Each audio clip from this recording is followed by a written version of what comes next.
This video is over the SlowLoris attack. We've seen in other attacks how sometimes we exhaust a system out of resources by making it clone itself, like Apache, making it max out its number of worker threads it starts to handle each connection as it comes in. In other ways, we're kind of using reflective attacks.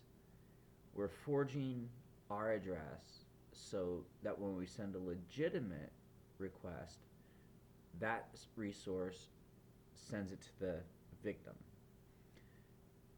The SlowLoris attack is a little bit different. What this one involves is making the connection, but leaving the connection open.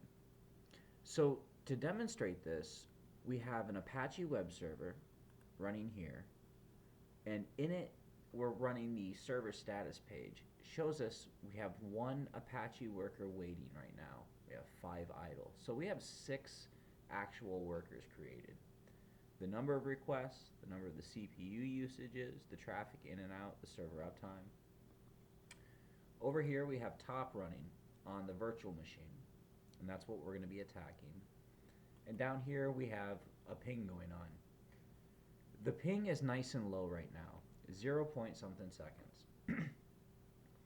As we DDoS things, these are all things that you need to be looking at and making sure that you know exactly what you're doing.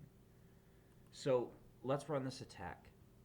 What we're looking for here is we're going to be using the -DNS flag and then putting the IP address of whatever we're doing.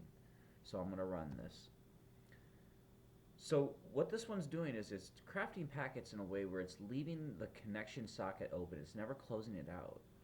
And what Apache's doing is spinning up massive connections to deal with this. You can see by refreshing the web page here, it's having a very hard time. All these connections are getting open, and you'll see them when it finally loads. Over here, you can see that the server, it's not really doing anything on the network time because we're not hitting that.